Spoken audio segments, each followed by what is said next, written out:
All right, there we go. I am live streaming. Um, Today's live stream is going to be a little. I have no idea what we're doing today. I'm gonna be dead honest. It's gonna be just like a chill, soft farewell live stream where we're just gonna like probably chat for a little bit and hang out and. Nope. Do that later, please. Remind me later. Can you please let me use my phone? Thank you. 786. All right. Just kidding. That's this one.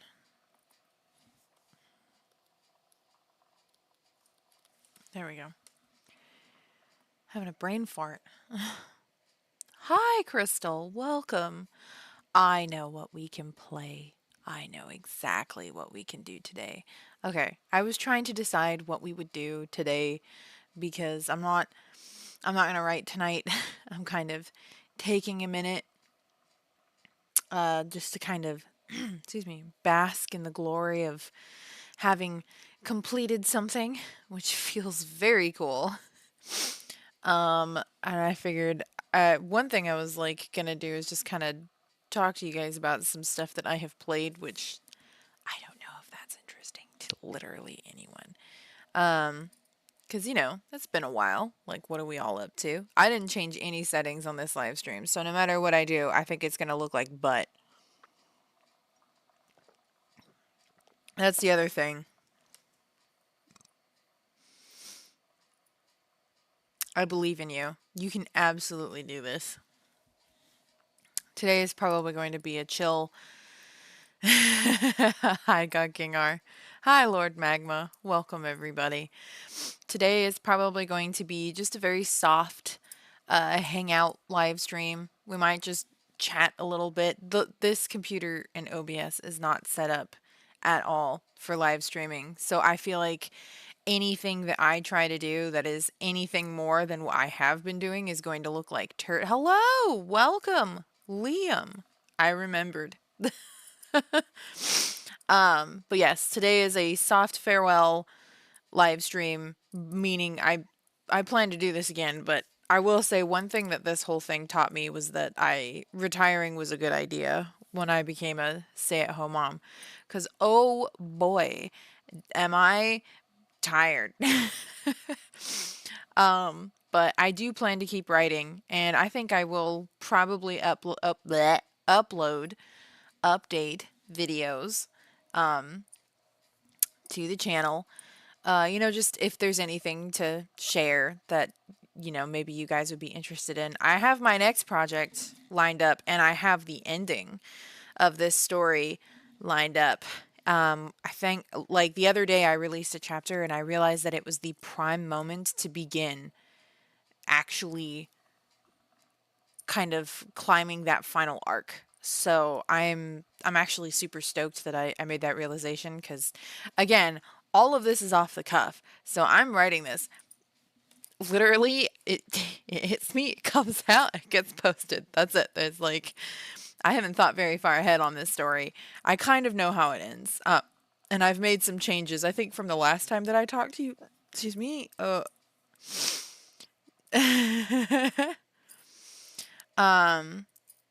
Oh. Oh my goodness. Really? That's awesome. Wow. Tell him congratulations for me. I don't use Discord anymore. Discord stresses me the absolute hell out. I have too many Discords. I hate Discord so much.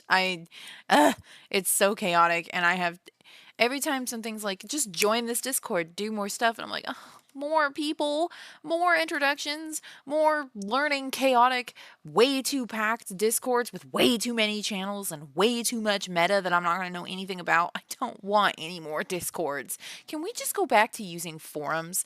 Like, just everybody had a forum and they all worked exactly the same and they all looked exactly the same. Can we go back to that, please? Because I hate Discord. And as I get older, I hate it more and more. From here, the thumbnail for the Sherlock Holmes Chapter 1 looks like David Tennant. Really? Where is it? I must know. Oh, I could kind of see it. Also, by the way, this is really good. Like, okay, I'm going to share some of my gaming. That is awesome. Yeah, TikTok's another thing that I had to nix because, like, legit, there was a period where, like, I was getting stuff that made sense for my algorithm based off of what I looked up. And then all of a sudden, all I was getting was super weird, aggressive, violent, negative stuff. And I couldn't make it go away. And I was like, all right, I'm out. This is weird. I'm out. Oh God, I would join, but don't imagine that I'm gonna go on very often. Discord is rough for me. I hate Discord with a flying passion. I don't know. It's just something everybody and their mother has a Discord. Every guild you join in any video game has a Discord, and I just want to play. I just want to, I don't know. And in this day and age when like, being social and using social media is how you have to market stuff. Oh my gosh, I just bleh. I know I know you were sorry that I sounded a little too serious. But yes, okay, I started a thing. Sherlock Holmes Chapter 1 really cool. And it's a liar, sort of. It does work on the Steam Deck. Like if you look on the Steam page, it works on the Steam Deck. Can confirm. It takes a little tweaking, but it's like super little. Just never use that. What, the Valley Girl voice? It happens occasionally. Um, I this is the best game ever. Sherlock Holmes The Awakened. I actually maxed out the achievements. I Not that it was very difficult. The achievements are actually pretty easy to get. It's pretty straightforward. I think it's the only game that I have maxed out. Excuse me. But yeah, it's so good. I loved it so much. It takes place immediately, or not immediately, but pretty soon after Sherlock Holmes Chapter 1. I have not finished this game. Okay, being a stay-at-home mom, my playtime schedule is quite limited. It's pretty much just at the end of the day is when I get to play stuff, and obviously that is going to take, it's going to have a fight with pretty much whatever else I want to do at the end of the day. So if there's like a whole bunch of stuff that I want to do, I'm obviously only going to play a game for like an hour. And Sherlock Holmes Chapter 1 is a very large open world type game with lots of things to do, and it's so cool. It's a really well made game. I really like it. The writing is great, the voice acting is great, the characters are great. I love the new reimagining of Sherlock. He is fantastic. But I it's gonna take me a long time to beat this game. And every time I boot it back up, I'm like, how do I play again? I don't remember the controls. Oh man, favorite game that I played for the first time this year. Hang on, I have to actually think about what I played this year. I think there's a thing that shows what I've played this year, right? Okay, I have to think. I'm all over the place with stuff. Okay, things that I would recommend. Um, let's do games. I have software open. So, if you guys want some, let me go through some games, and that's going to help me remember what I've actually played this year. First of all, I recently started playing this game, and I grew up on the Warriors books, the Warriors Cats books by Aaron Hunter. Cannot believe I remember that. I have not read past the first series with Firepaw. So, and if you know anything about the Warriors books, there are now, I think, like 300 of them, and I'm only slightly exaggerating. How many Warriors books are there? Um, oh God. The series is made up of 8 mini-series with 6 books each. 7 field guides were also released. There's a lot of books. It's genuinely 96 to 110 to 117 published books, I think, depending on what you count. So, there are a lot of books, and I have not read all of them. There's like a polar bears one now. This is about as wholesome, sweet, as it gets. Like, this is, I would let my child play this, you know? Like, this is genuinely just wholesome, happy joy game. You play a cat and you can marry another cat and you can have kittens and it's and all there's a whole lot more than that. But this was a surprisingly beautiful, peaceful time. You have to read the entire expanded universe. I mean, it genuinely has an entire expanded universe, like no joke. But yeah, Cattails was really surprising for me. It's not going to be the most like beautiful game that you've ever seen. Have I not taken any screenshots? There has to be screenshots. Here we go. This is more or less what it looks like. You know? So there you go. This is more or less what it looks like. And then I like got to the point at the end of the game where you can like run your own clan, which I wish I'd known about because up until that point I had been because you can fight and claim territory in the area for your clan. It's not called a clan because I think that's a little too close to warriors. They called it something else. But yeah, I had like claimed almost the entire map for my other clan. So my clan in this is like in a little corner and I'm like slowly trying to reclaim territory and now I'm like, now I'm gonna take back. This territory isn't yours. I got it. It's mine. But I also just started playing Mass Effect again finally. I played excuse me, this belongs in my favorites. This honestly, I have not played this since I beat Mass Effect 3 like 8 years ago. 6 to 8 years ago. And I still haven't recovered from Mass Effect 3. Like it hit me hard. So, and I didn't even play it with the patch. I found out later that I didn't play Mass Effect 1, 2 or 3 with any DLC and I didn't play 3 with the patch for the ending. So, I played like the original I thought I had the DLC, but then I found out that I didn't. So that was that. This don't ask. Okay, just don't ask. I would not call this my game of the year, but it does bring me internal peace. That's some days after I have mommed the whole day, Talizora, look, okay, I feel like I feel like all women who play Mass Effect all say how much we love Garrus, but what really is happening there? Because people like to make fun of players. They're like, "Oh man, all the women love Garrus." Yeah, because he's all we have. Like if you actually look at how many characters you can romance as a straight femshep, it's Garrus. That's it. It's Garrus. That's your option. That BioWare. Not that he's a bad option. Thank God. He's an amazing option. But it's Garrus. He's the best character. He's the only character. He's the best character. You also have Caden. I'm playing one. Why don't I remember this? Okay, see, I was about to bring up Caden. Caden exists in the first game. Oh my god, he's so easy to romance. It's hilarious. He cracks me up. But I'm I'm gonna sound like such a twisted individual. I totally plan to kill him in the first game in this run. It's at least a nine. Hey, okay, I actually have something really funny to tell you or to show you, and I'm gonna get there. It's right here. But I plan to have my character romance Caden in the first game, and then I'm totally gonna kill him. So, I'm here for the emotional roller coaster in Mass Effect right now. So that's gonna be my character's trauma on purpose. Every Sims player ever.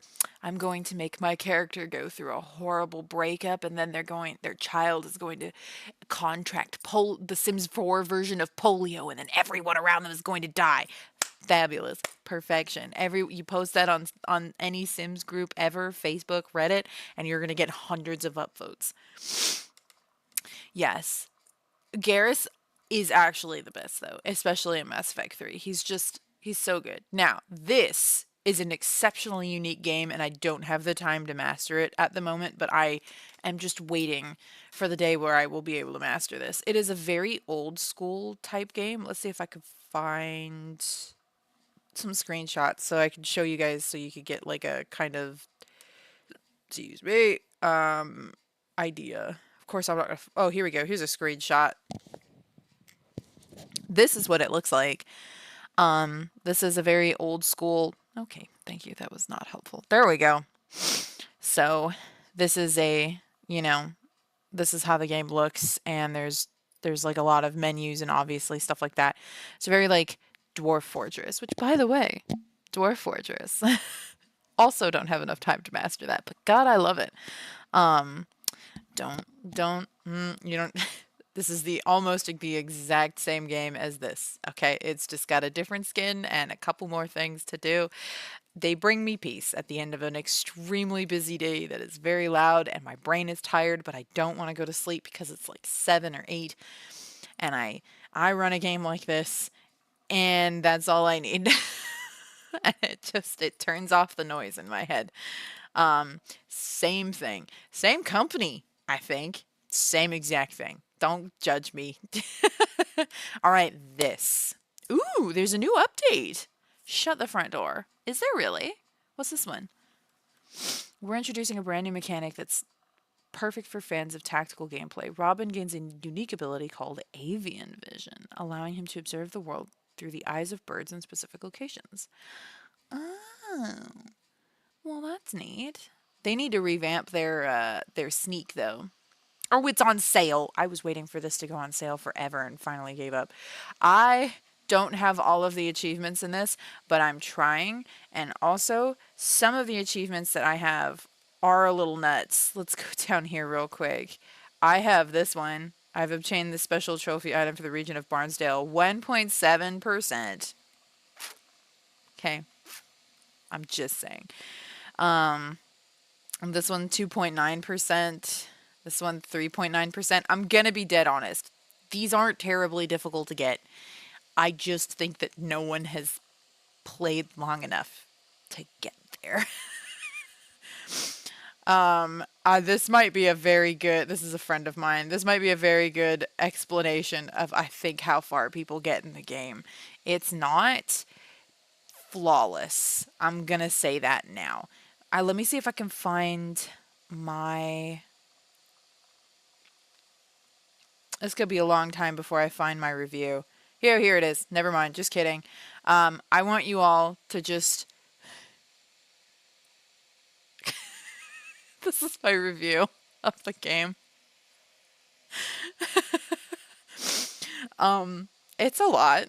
So I played it very in depth and I took notes of everything that I felt about it. This is also why I'm replaying Mass Effect now. Although I don't play it around Riley because he's old enough now that he's starting to like hang on to stuff, and I don't really want him watching me play games where they're shooting and like killing enemies at the moment. When he's older, that's fine. It's just right now he's really, what's the word I'm looking for? Impressionable. But yes, this is my beautiful Robin Hood review, and I didn't hold back, although at the very beginning of it I did add that I have a bias for Robin Hood. So I let people know right off the bat that I have a bias for anything Robin Hood. Like, it's really easy to please me. It is a good game. It is not a great game. It is a good game. It is very fun, but it's also kind of weird. It feels this is not my usual for reviews. I will say that now. I had a lot of feelings for it. Like, here, this is the biggest issue that I had in the game. Sometimes, because there's mining in it, there's resource gathering. This game, when I got it, I was in the exact mood for this type of game. So my gaming interests have kind of evolved since becoming a mom. One of my favorite types of games is really big grind fests. And I mean grind fests. Like, if I have to go out, gather 500 of an item, and I use it up in 30 seconds, and I need 500 more of that item, I am in hog heaven. Like, I want to grind out a video game. And Commander Shepard, this is my favorite shop of the Citadel. Oh my god. Yep, pretty much. But yeah. That is essentially this game, and it's on purpose. Now, some of the nodes I had, mining nodes, I had a major problem with. I just couldn't, Robin could not reach them. No matter how I positioned him, how I moved him, the hitbox for the mining node was just completely out of reach of him. Oh, Cheeky Chooks. Cheeky Chooks is it's an idle clicker type game. You have a bunch of like cute little chickens and you click them. It's look, I'm telling you, since having kids, sometimes I just want to shut my brain off. Like, oh, here's one that I really need to recommend. I don't know how to pronounce this, if it's just Winkelche or if it's like German and it's like Winkelche, something like that. I don't know. That's probably not even right with German either. I'm sorry. This is really good. This is a shop running game. Let me see. Let's pull up the page. I feel like I'm just a walking advertisement right now. I just want to share what I've been playing. You basically can run a shop. You never leave the shop. So, this is like, it's a very straightforward, simple game. It goes on sale pretty often because it's like, I think it's been out for, oh, wow. It's only been out for 2 years. I must have got it shortly after it came out. No worries. So this game, super good. Basically, you just never leave your shop. You order things to be delivered to you, and then you basically resell those things. So you can control how much of a profit you make off of an item. So if certain items are really expensive, you can increase the pricing margin because there will be events that happen in the year. There's a difficulty slider to change how much money you owe because in most of the difficulty settings, when you start the shop, you have to pay back money for getting the shop, essentially. And then you can, so this isn't explained very well in the game, but you can absolutely theme your shop. So when you first start it up, you have this idea that you're supposed to run it as like a buy everything type of shop. You totally don't need to do that. What happens is at any time in the game, you can make your shop so that it sells only a certain type of thing. Excuse me. And the way that works is you basically just have to, oops, you basically just have to stop selling certain items. And then for like 2 or 3 days, customers will come in and ask for those items, and you just tell them no, you don't have it anymore. And then they will stop asking for the item. So that's it. That's it. That's how you change the theme of your shop. You just say, I don't sell this anymore. And they go, oh, okay. And they start asking for the things that you do sell. So, like in one version, I was running basically like a bakery slash market type shop. And that is really hard to run because you have to have a garden. And when you have a garden, you will fill all of your inventory with crops. Just that's it, crops forever. And it is never ending. Like I've come to the point where I will let my crops sit for a little bit because I do everything in my shop, and then once I like finish up everything that I need to do and I get all of the supplies that I need for all of the other stuff like potions and stuff like that, because I also did alchemy because it worked in tandem with the gardening. Then I go out to the garden and I get all of the stuff because it will be hundreds of crops, and my character will be slowed down to like a crawl. She's over encumbered, and I can't take anything else into my inventory. So it's an amazing game, honestly. There's also, you could be a blacksmith, you could be a clothier kind of thing. You could just make it so that you sell everything. God bless you for doing it. That's a hard one. What else? I do have Guild Wars that went on sale for like $1 and I was like, "Oh, hell yeah." This is I think still in early access, but yeah, it's still early access. They're still developing it, but they released a huge update which included a in-depth. It kind of is like a medieval Stardew Valley, except you never leave your shop. Like there's no going home. There's no going to sleep kind of thing. You just there's one screen for the entire game. And you never leave it. There is challenges you can do. There's like a Christmas themed one, and there's also a Halloween themed one. The Halloween themed one was really easy. The Christmas one was harder. But they're really fun. So I 100% recommend this. It is exactly, if you want like a shop managing game, this has no, you don't have to work with cutscenes, you don't have to do anything. You literally just play the game. And sometimes that is all I want. I just want to play the game. It's really cool. It's very straightforward. This is an amazing visual novel. I've talked about this before. I have all the DLC for it because I'm insane. Um, it is an incredibly well-made DLC, or DLC. It's an incredibly well-made visual novel. You essentially just control everything in the game. You decide what happens, pretty much. You decide if you two wind up together, you decide if you stay platonic friends, and you are not punished for any of those decisions. I have Baldur's Gate 3. I don't know what it is about Baldur's Gate 3. I can't stay in it. It, like, I start to play it, and it should be right up my alley, and I can't stay in it. I keep getting distracted by other things. Like I think I've gotten to pretty much the same point every single time and then I get distracted and play something else. So I it should be right up my alley. Asterion, right up my alley. Gale, also right up my alley. It is a hard toss between these two, between broody drama pants and hot chiseled aftershave. Not aftershave. 5 o'clock shadow. Um, yeah, I love this style of gaming. Like it reminds me a lot of the original Dragon Age, and I don't know what it is. It should be right up my alley. Like, and it's not, I can't even point to any reason because it is a good game. I love the writing. The amount of detail in it is amazing.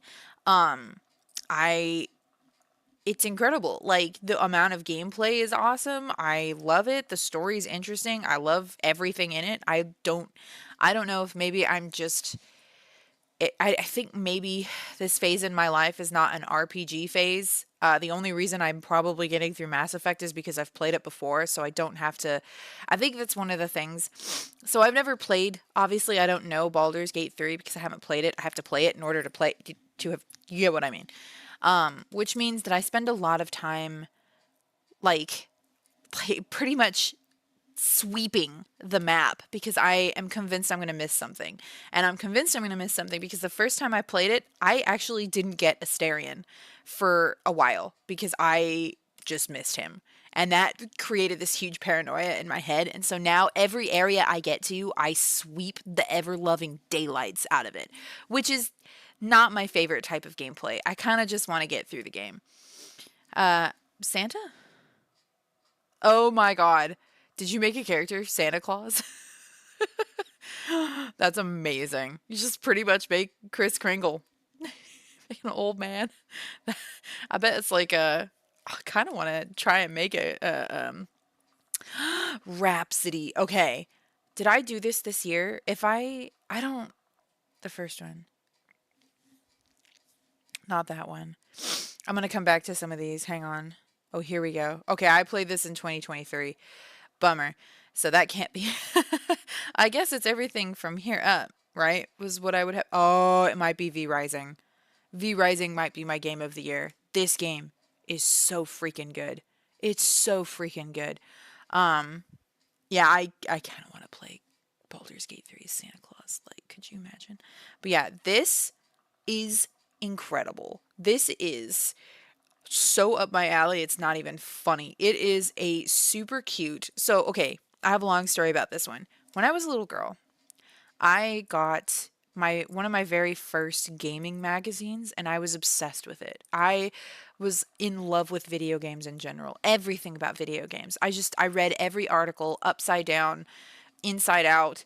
But one game I was so obsessed with, and I for years could not remember what it was, but I remembered that it talked about having romance, and it was a JRPG, and I wanted to play it so bad. It had fairies. It was literally, it's purely mods in chat. Hey, honestly, you know, I'm very free with my mod status. I'm not gonna lie. I trust you all. I trust your judgments. And also I trust that you all, if we all have a disagreement on a judgment, you guys are awesome. But anyways. Yeah, this game. So I couldn't remember what that game was for years. I kept getting mixed up with a different game that had a very similar title to this that I, of course, now can't remember, but it's not this. It wasn't the right game. And I went into what is that game or something like that on Reddit and I explained it. And a bunch of people linked this one. They were like, I'm this game. And it was. And I love it. It is amazing. It is a musical adventure. So it's a little corny, but it's supposed to be. And it is about a young girl who decides she's going to marry a prince and she's going to find her prince and marry him. And it is amazing. And also, so this character, Estelle, I think her name is, she is not what you think she's going to be when you first meet her at the beginning of the game. Like I thought, aw, there's gonna be like, aw, she's like the jerk character that's supposed to be super rich and my character is gonna be better than her. No. She's amazing and I would die for her. Okay, this character is amazing. She's worth getting through the beginning because she's written kind of hard in the beginning. And then you finally get to a certain point and you're like, oh my God, I love her. She's amazing. She never changes her tone. It's not like she becomes a different character. You just get context into her and everything changes. It's amazing. So I love it. It is a game about a mother who loves her daughter but was never able to tell her. It's about sisterhood, it's about true love, and it's also about ethics because there are some choices that you can make in this game that don't totally affect everything, but oh my God, are they dark. Like, I can't remember what it was, but there was a choice that was basically like a eugenics type choice, and I was like, I'm sorry, this is extremely out of. We just had a song where they were like, la la, true love. Oh my God, I'm so in love. And then it was like, should I really eliminate this entire race of creatures just because they don't belong in this world? And I was like, tone. It was hysterical. So I 100% recommend this, okay? It's amazing. Sweet Happy Potatoes together forever and all. We're the royal guards of the. I love that. That's adorable. But yes, I 100% recommend this. I will always violently recommend the Caribbean Sail. Best game ever, bar none. Dragon Age 2, love it. Phenomenal. I actually haven't played it this year, but I bought it for $1 because I wanted to have all of the Dragon Age games on Steam so that I could play them on my Steam Deck. This is free and that makes me angry. Because it should not be free. It's amazing. I highly recommend it. It's so interesting. It's so fantastic. It's a kind of an old school game, as you can see. God, my nose is itchy and I have no idea why. Stop it. Okay. It is amazing. Basically, you have to like you talk to people. You This is one of those games where they went all in on like the old schoolness of it. You kind of have to have a notebook and keep track of stuff because yeah, like honestly, this is a pull of what I'm into right now. This is like if you took all of the graphics out of RuneScape and just had all of the skills. This is that. Literally, that's it. That's what this is. It is a like this is it. This is the game. You have all these skills over here. Hang on. Can I see this in like can I get this in like a bigger, you know what, whatever. This is like the combat screen, okay? And you just idle it. You like go have your character fight stuff. You probably gonna die at some point. It's amazing. I love this. It's straight up my alley. This is what I oh, what was my review? I think this my review for this I think was really short. Um how come I can't see my review? I left it. Oh, here it is. Oh yeah. It says no. Where the heck is my review? I know I left a review for this. Pretty much numbers go up, dopamine hits, happy. That's it. That's it. Boring and I can't refund it. You just don't understand. I love complicated idle games. That's basically it.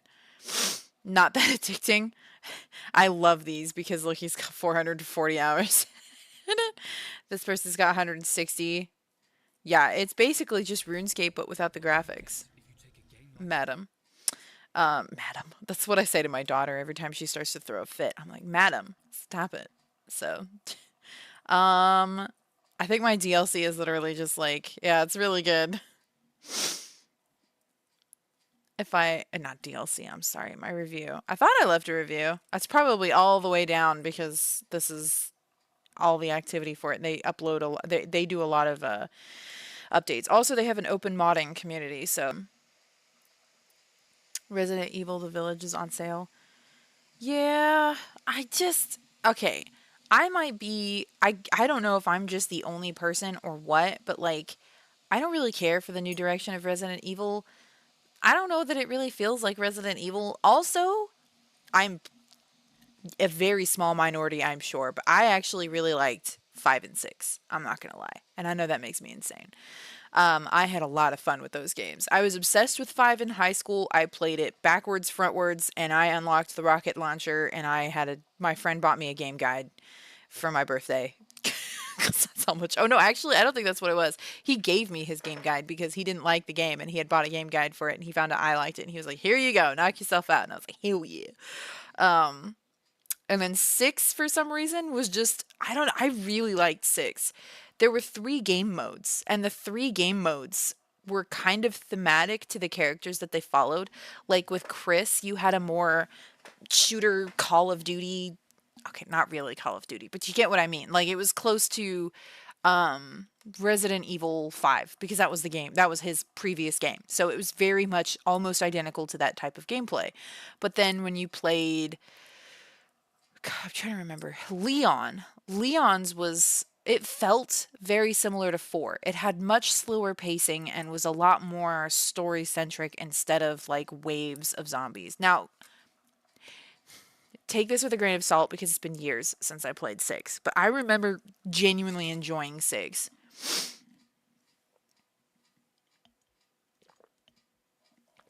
Yikes. That new direction, I don't know that I agree with it. I will say my introduction to Resident Evil was the movie. And not even the first one. It was Raccoon City. That was my introduction to Resident Evil. The one in the cabin. Oh, which one was that one? Was that 7? Yeah, I think that was 7. 7 was interesting. There were things that I liked about it, but then I feel like once I left the house and beat Daddy, which resulted in one of my best. I feel like if I had to pick a montage that I liked, Resident Evil 7 montage. Hang on, let's see. Yes, this is my favorite montage. Ah, dang it. That's not what I wanted. This right here. This is my favorite video that I've made. I love it so much. I am so proud of this. I also am going to lower this. Oh, remember this song? I use this everywhere. Oh, man. Hang on, let me raise it. Oh, I got this far. Look at me, I'm a baby. You're not even gonna question what's happening. I mean, I know you have your 6 arms years. like sewed onto you, so I guess this really isn't the strangest thing that's happened to you, is it? I like your artwork. It's good stuff. Good artwork. This game, for some reason, made me really sassy. Oh, good. Here we go. Oh, wait. It's Daddy. Okay, I didn't scream. Oh, wait, push me. It's not nice. Oh, get up. Oh, ow! Wow, it has been 2 seconds. Could you? I'm fine. I'm fine. Okay, I do start screaming. There's gonna be a lot of screaming. I'm so sorry. Okay, this is no. He was really fast. This boss fight was so much for my... so slow! You're so useless! Ethan! Okay. This game made me so sassy. I have no idea why. You need to stop that! Alright, sir, you are infringing upon my rights. Stop that! Don't go away! I'm fine. Ooh, hello. I am out of ammo. Alright, but... Am I dead yet? I think I was just waiting to die in this one. Alright, cool.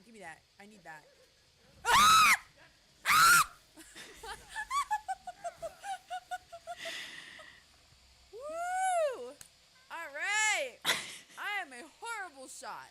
Oh, This is my one of my favorite videos, and actually this one too. I when I was doing the montages, I was very proud of my work doing those montages, but man, did they take a long time to make. Um, that is one of my favorite videos that I've made. That's so I was so happy, and also for some reason I don't know. Again, I don't know what it was. I got some really great montages out of Resident Evil 7, because like it just made me really anxious and really sassy. Could you imagine saying that to a horror game bad guy? Actually, right? You're infringing upon my rights, as he's like, this zombie man is beating the snot out of me. This is also an idle clicker. It's not.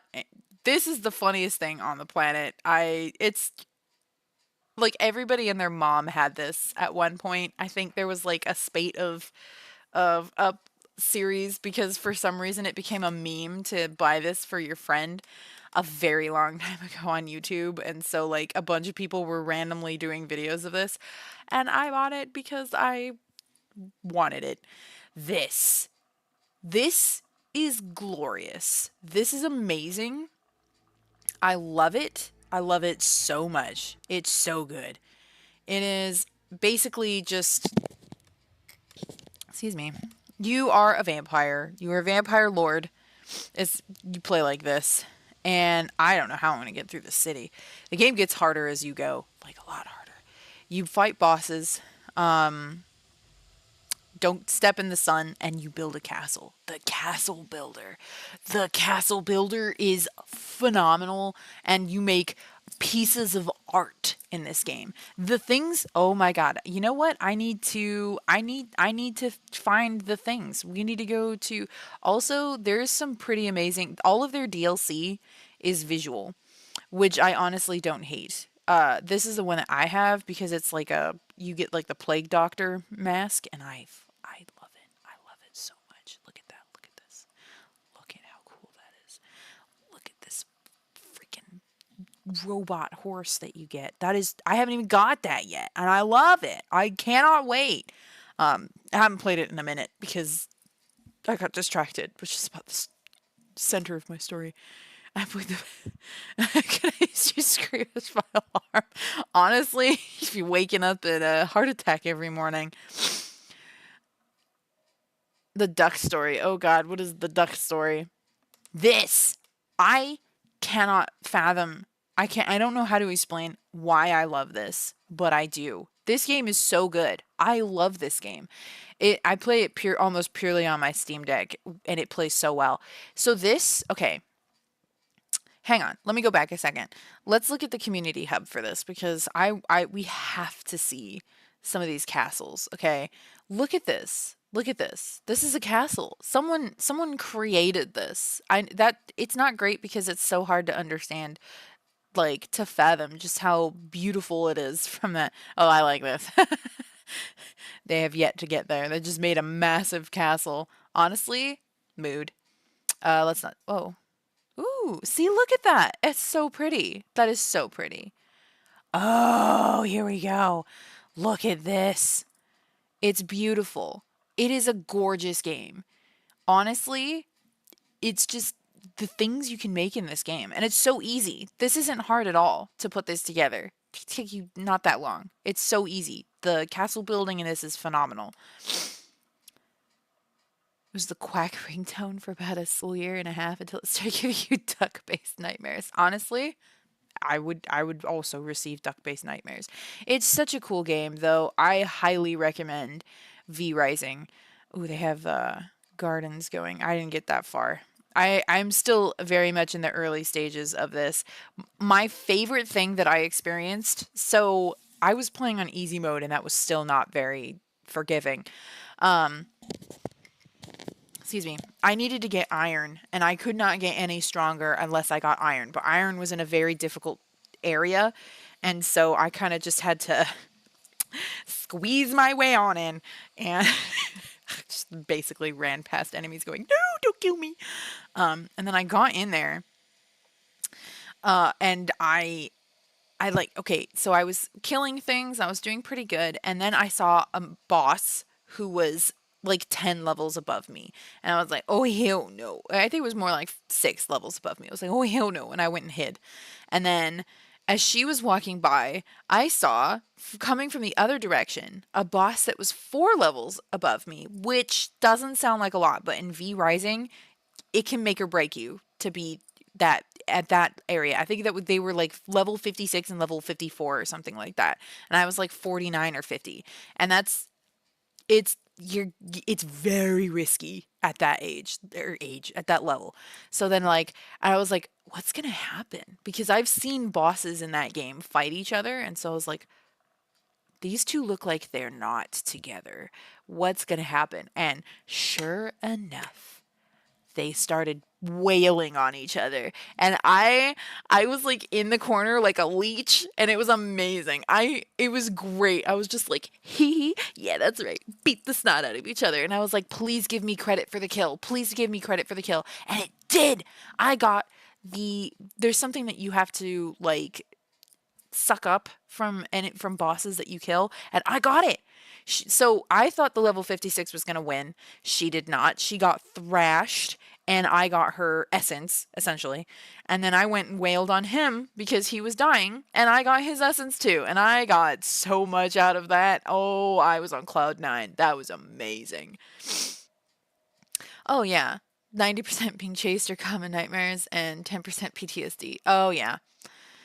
Yeah, being chased. I've had those nightmares. But yes, this there was one boss in this who was absolutely just impossible. I don't know what it was. It was just insane. I I I struggled with him so bad. And then I went and did something else and um I forget what I got. Oh, I think I got like new abilities and it made such a difference. I went and wiped the floor with him, which felt very cathartic. But anyways, let's go back to this. This you would not think that this was good. It is a mobile game, and I would show you if I had control of my mouse, but I, alas, do not have enough USB ports, so I can't play this. But I love this game violently. It is so cool. It is a horse racing game, and you breed horses. You can create your own horse. Like this is a horse creator that they have, but you also to create a horse is pretty dang expensive. Like I'm talking millions, which you can get. Uh, this is essentially how you would normally do things. You would have a horse that has your stats, and you would pick a stallion or have one within your barn, and you would breed them. And you get little fillies, and oh my god, they're so freaking cute. Oh my god, I love them. And then you raise them up, and they have like a level which cannot be increased. You increase a horse's level through breeding. And then, don't get me started on the breeding meta, because there is a meta to the breeding that you have to do. Um, Characters look a little funky, but they're not the point of the game. It's the horses. They have different breeds now. They just introduced the cell. Oh god.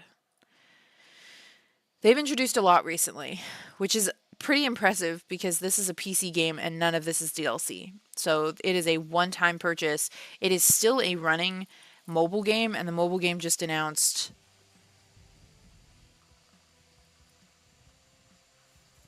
Oh my god, it's on the tip of my tongue. Spirit. Spirit, the horse Spirit.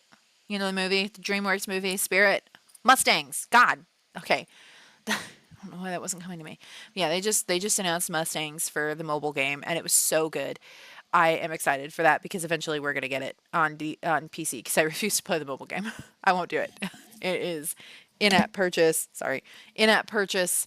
The game, like every single dirty mobile mechanic or trick to get players to spend money.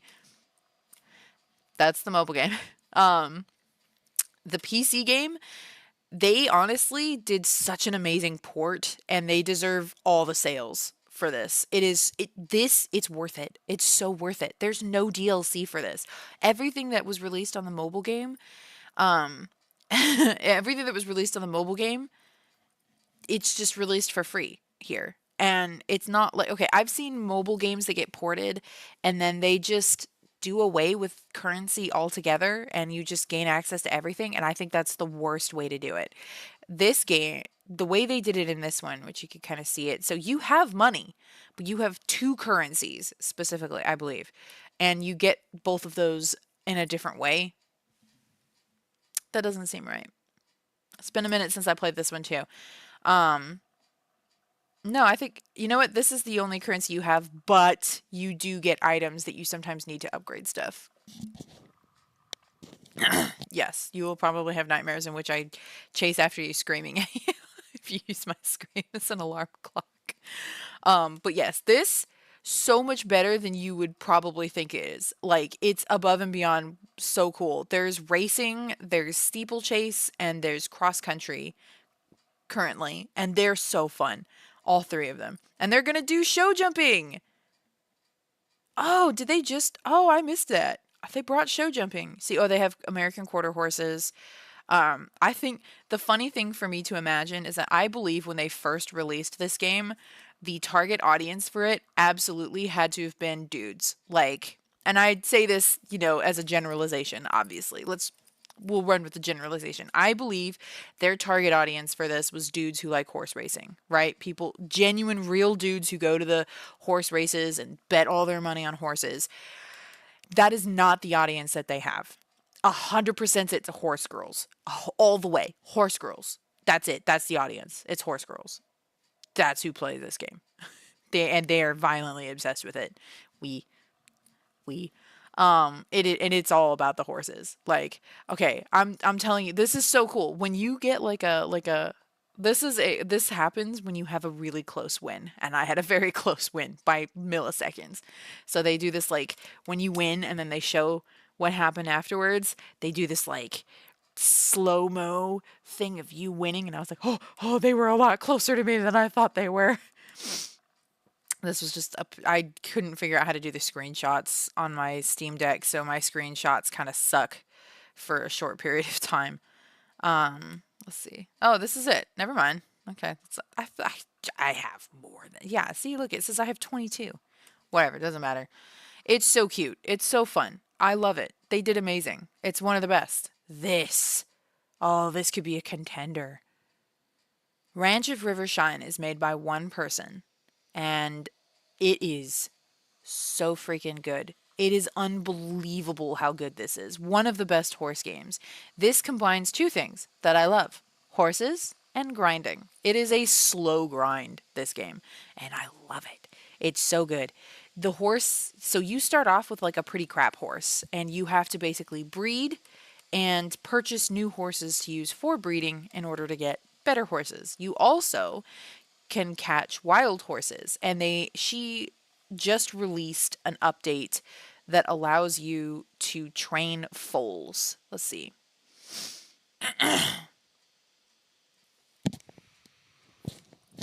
So the way you earn money in this is pretty much you do races over and over and over and over again. And I don't hate that. I love it. It's so grindy. And it's horses. It's fantastic. It's so good. And it's so well made, honestly. Like, you see my reviews. I don't review things that don't make me happy. So I 100% recommend this. Ranch of Rivershine, really well made. Ranch of Rivershine, Rival Stars Horse Racing, honestly, very good games. V Rising, very good game. I know I played those this year. So V Rising, I definitely played for the first time this year. I think Ranch of Rivershine the first time this year. Um, Rival Stars Horse Racing, I am not 100% when I first played this. I think it might have been this year. I don't remember. The year goes by and I don't pay attention.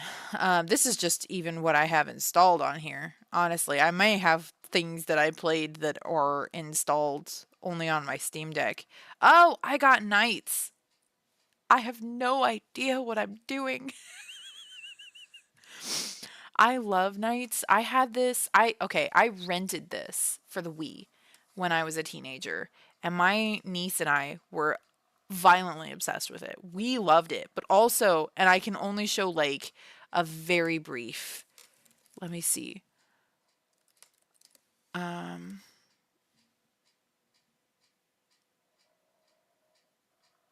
oh, what's it called?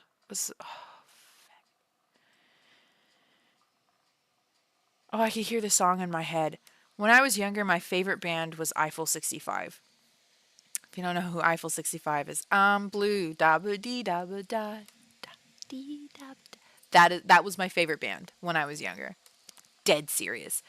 They have 3 albums, by the way, one of which is entirely in Italian and very good. The other one, it's not Light My Fire. DJ with the Fire? DJ with the Fire. No, it's like Dream. Was it Dreams?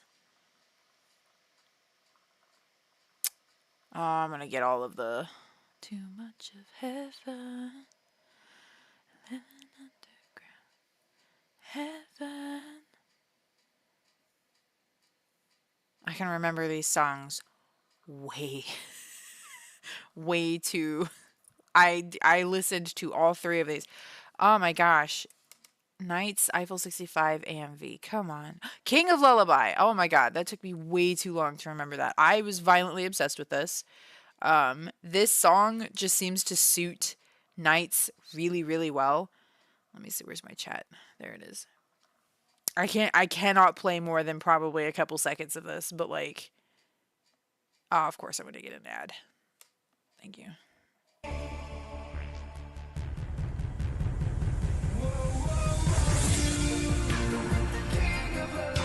Yeah, that's it. That's all I can play.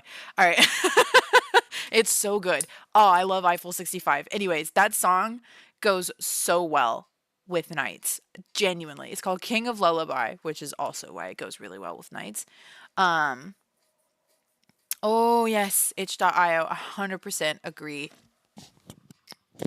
I love itch.io. I go there occasionally just to kind of explore, but just specific what happened? Oh, I missed something. Oh god. Era dubstep with her screamy spliced in. I did wake up deeply confused. That's funny. Yeah, free games can be a little weird from Steam. Not gonna lie. But okay, Knights, if I could show you this without needing to use a mouse or anything, this is a weird game. Okay, it's amazing. It's beautiful. I love it. I am so confused while playing it. I have not quite figured out exactly what it wants me to do. Um, because so there's okay, the structure of the game is this. You go in, you have to get to knights, and then you play as knights, and knights can fly. And that is amazing. It is so cool to fly around. Um, you have to do something. You have to get a ton of points. So you want to try and fly fast and get as many points as you can. And loop-de-loops do something to those points. I'm not 100% sure if it's a multiplier.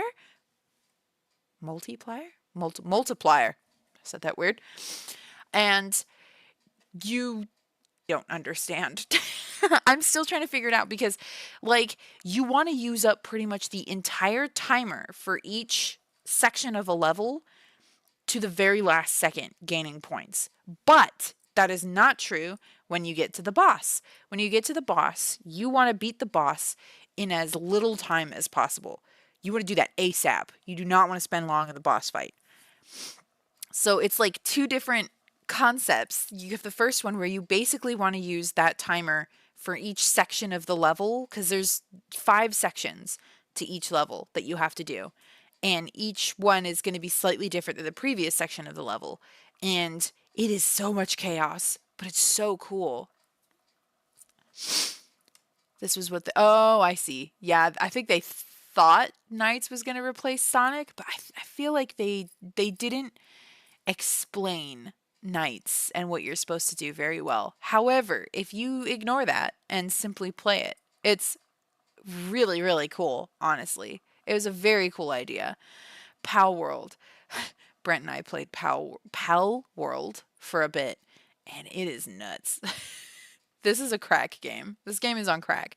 New World. I actually really like New World. I'm not gonna lie. We played that this year too, and I I really like that one. But again, New World is kind of grindy, so like I feel like the games that I've enjoyed the most in some way. God, I feel my nose is bothering me tonight, and I don't understand why. Um, it's like an itch, and I my nose always bothers me. I feel like my I have a deviated septum or something, and so just any slight thing causes like even when I talk, I it's really weird to explain. I my nose itches constantly. Um but yeah, Pow World had a lot of grinding in it. New World had a ton of grinding in it. I haven't played Phasmophobia in a while. Dredge. Dredge is so good. I love Dredge. This game is amazing. I love it. My time at Sandrock, good game. I would not call it my game of the year. There are some people who are violently obsessed with this game, and I'm not there. I think that intimidated me a little bit because I felt like I was missing something. Because I was like, "Oh yeah, I really like this game," and then I like looked at the community for Sandrock, and they were like, "This is the best game. I have 1,000 hours in it," and they did. They weren't even over exaggerating. It was like 1,000 hours, and I was like, I feel like I am missing something. Um, this is just news. The amount of DLC that RPG Maker drops. Oh, Sea of Survivors. This was a Vampire Hunters alike, and I kind of like it. It's really cool. I this one's really fun. Riley likes to watch me play this one. This. Oh, I forgot about Against the Storm. I don't have this on my computer, so that's why I didn't see it. Against the Storm, really, really, really good game. I love this. I've played quite a bit of it, 28 hours, and I don't know what it is. It's basically like a city builder roguelite.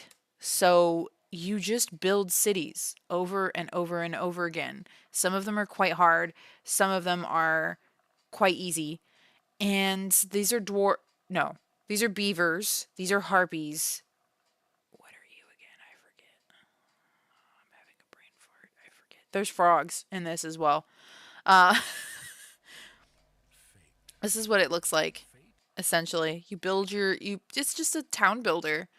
And there's like a long story that oh, I haven't got to this map yet. Oh, that's gonna be so hard. I just know it.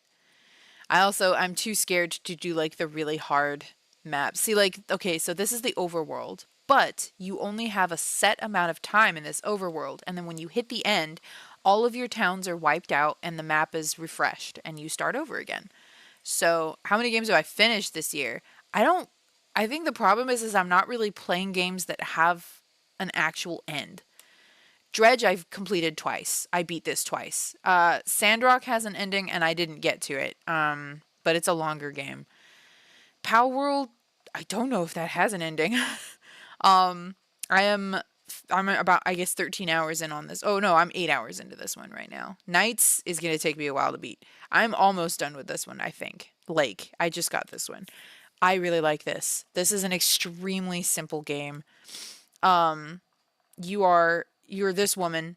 Your dad calls you back home to your small. It's you know what this is? It's a Hallmark movie, but in a video game form. And I mean that as the highest praise. It makes me feel so good. You drive around in a van, see? In a mail truck, excuse me. You become a postal carrier and you take the mail to people and it's so chill and excuse me, so pretty and it takes place in the 80s and it's not violently 80s. It's just the right amount of 80s. And there are two people that you can romance. Angie is one of them. Where's Robert? There's Robert. This is him dressed all nice, but he's a lumberjack. And when I first saw him, I didn't even know yet that there were only two people that you could romance, but when I first saw him, I was like, yep, I'm going for the lumberjack. Um, Unpacking. I have heard of the unpacking game. I've looked at it a couple times, but I haven't gotten that one yet. Hang on. Excuse. So yeah, I feel like Cattails was just really, really amazing. I've been playing Vampire Survivor. I think that's the thing. I technically beat Cattails. Like I beat this game. And I just oh no, not sorry, this is the sequel. I haven't beat this one yet. I beat this one. I'm pretty far into the sequel. They were on sale, so I grabbed them. I grabbed this one. Brighter Shores does definitely not have an end. It's in early access. Against the Storm has an end, but I technically it has an end to the story, but it goes on forever. I don't even know what the story is. I'm gonna be honest. Um, this game is really cool. I have not beat this game, but I love it so much.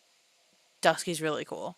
I thought I almost beat the game. I was like, you know, I gotta beat this game, and then I got to the end of something, and it started up. It was like chapter two, and I was like, that was only one chapter. Oh my god! So I thought I almost beat that one. I did not.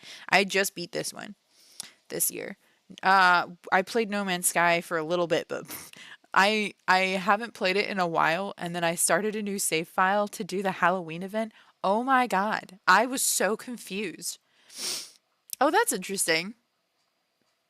That's kind of neat about the development team. God, my brain.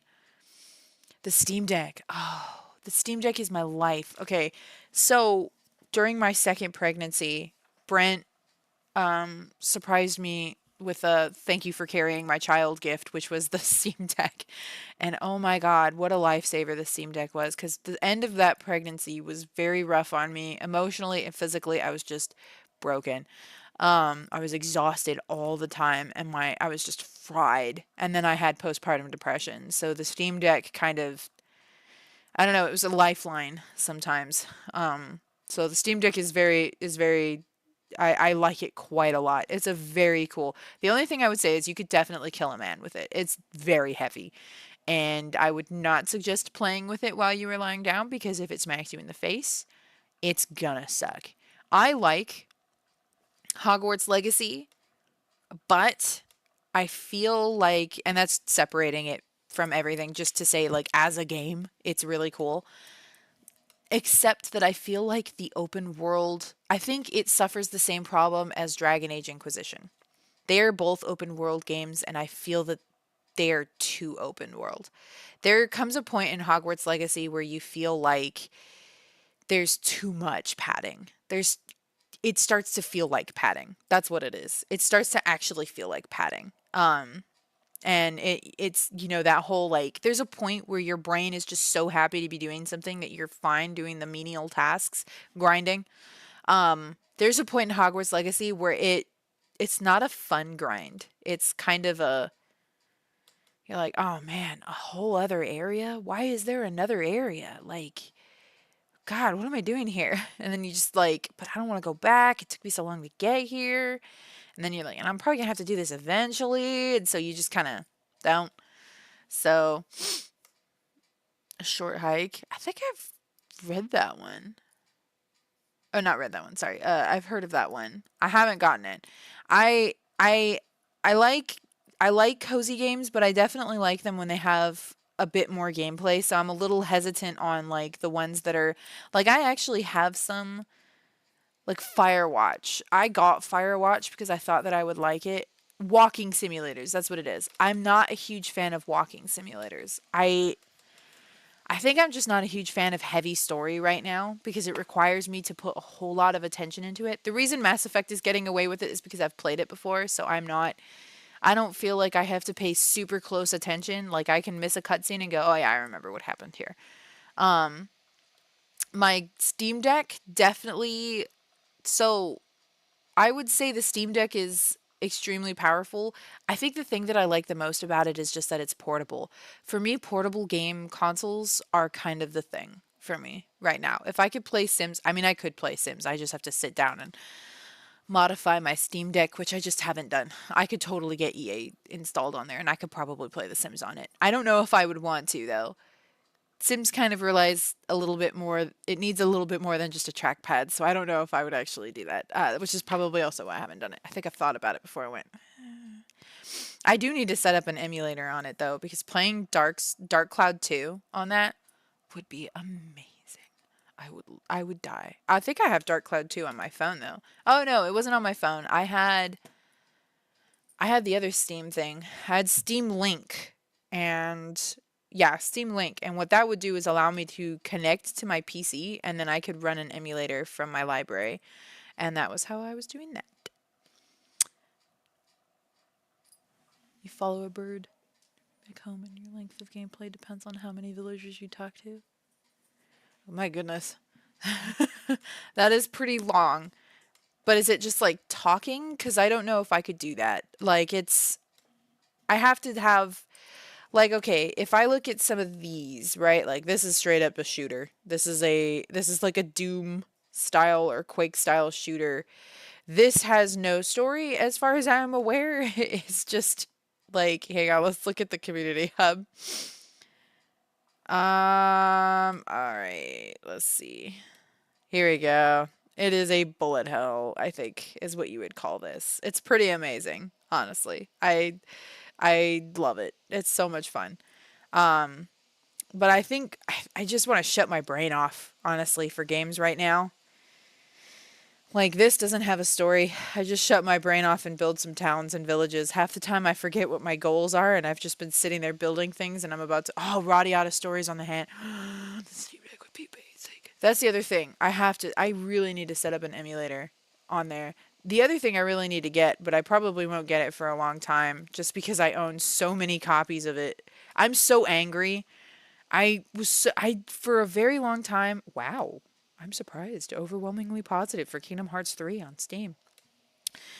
I I want to get these, but they're very expensive. Oh wow. But Kingdom Hearts Integram Masterpiece, $100.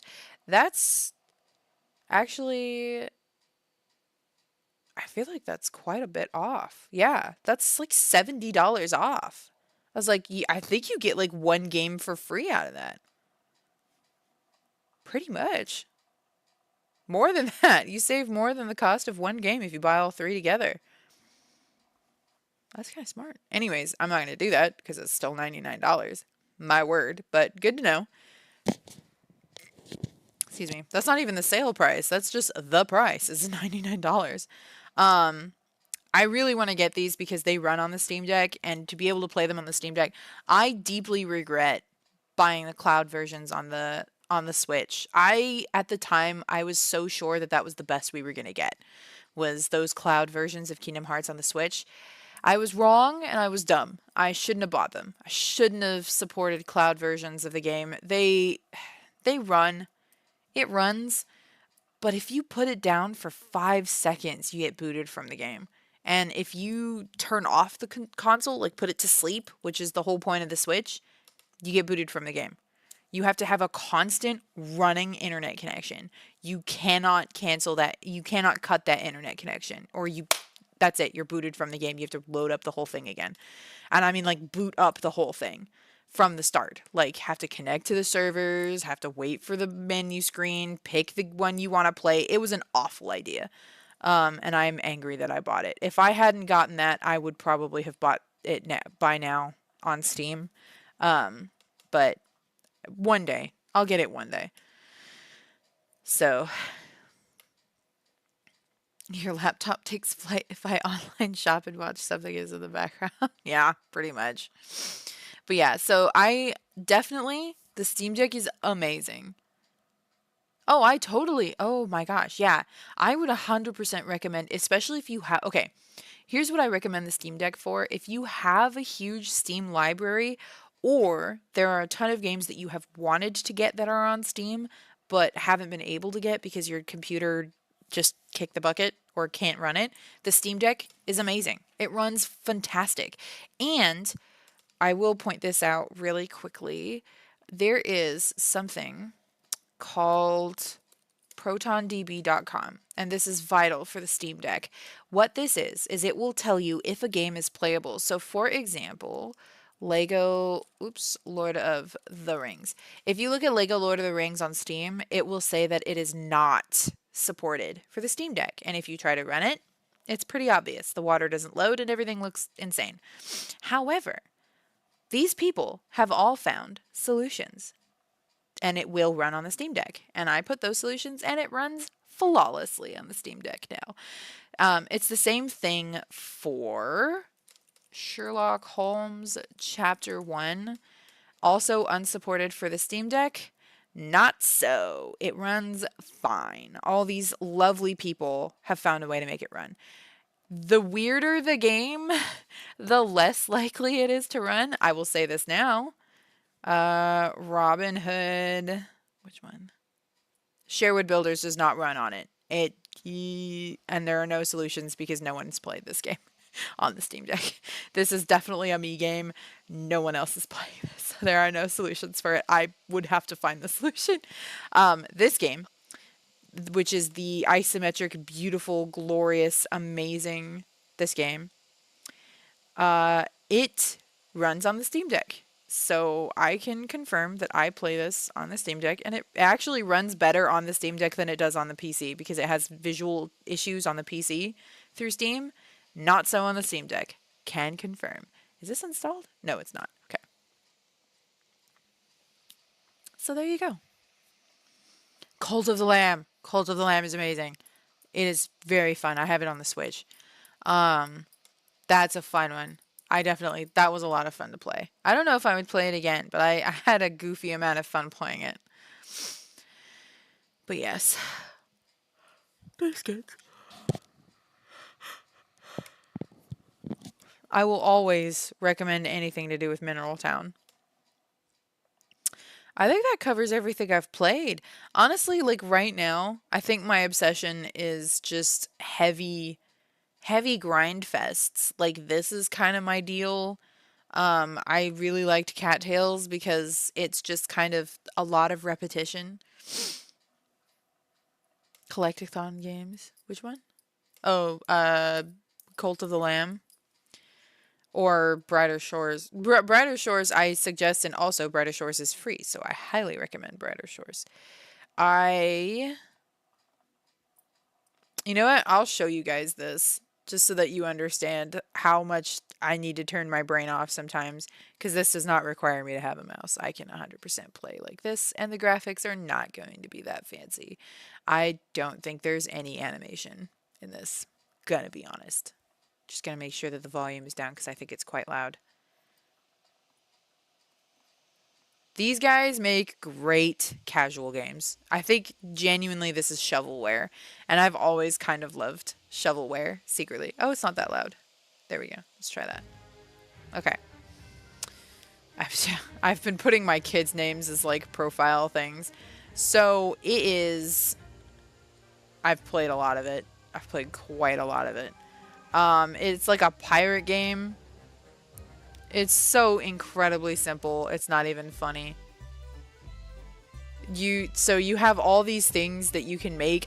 This scratches an itch in my brain, okay? Accumulate 15 spices, find the puzzle piece, open the caches. This story does not matter. Forget it. There's too much sand. I want to go to the beach. Okay.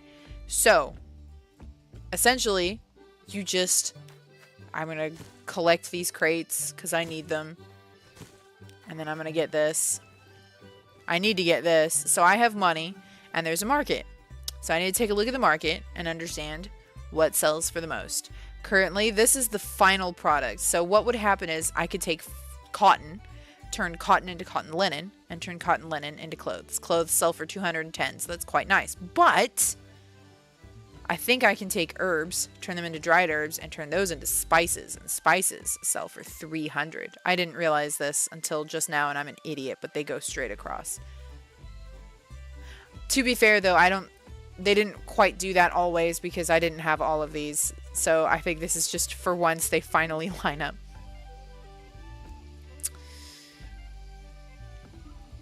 Older stuff from like 2000. I think there's a lot of things that do work, but there's going to be a lot of stuff that maybe doesn't. Like the one that I showed you, the Robin Hood game, that runs on the Steam Deck. You're going to use the trackpad for that almost entirely. I wish I could show you. But yeah, so this is basically just, it's like a management game where you have to slowly work on, oh, what happened? It froze. Hang on. It's coming. So here we go. I would be able to say if I want wood or herbs. I happen to know that spices sell for quite a lot right now. We need to spend 60 more. Oh, hang on. We need more dudes. We'll hire one more.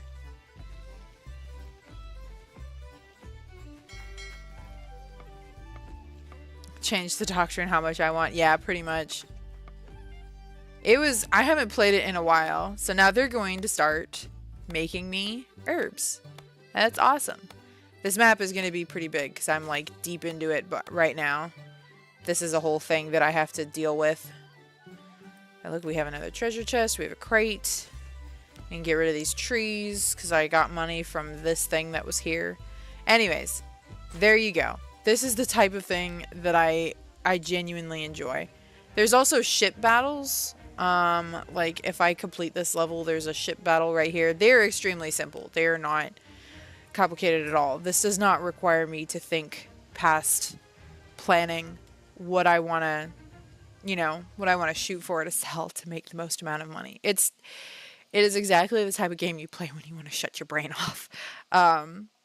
So yeah, that's pretty much it. Same thing with this one, except I was playing this and it kept crashing. But it would work for a little bit longer and I'd get further. Oh, hey-oh. It runs on the Steam Deck. I think I knew that, and I think it was crashing a bunch though. This is the exact same type of thing. This cracked me up because it's supposed to be a playoff of the New York Yankee and King Arthur's Court, which is a famous book that was written a long time ago. But it's the same type of gameplay, and it's made by Alawar bought this. So this first one is not made by Alawar, but I think future ones are. I can't remember if this one is. Alawar. Alawar owns it. Well, there you go.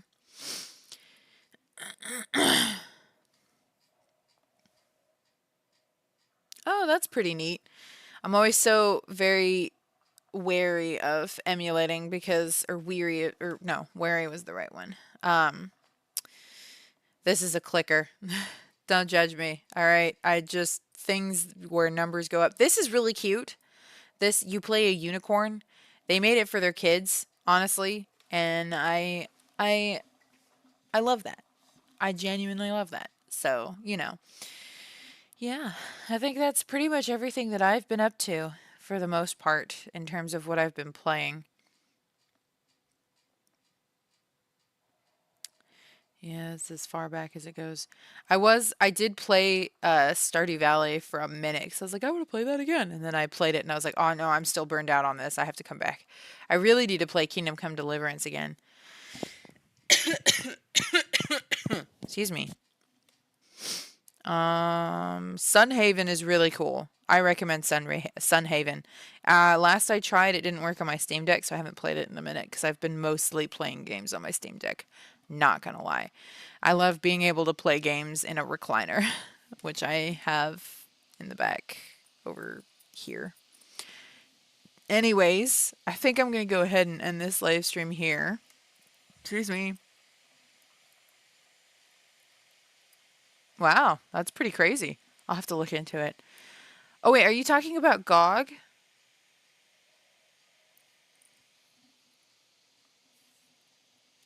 Oops.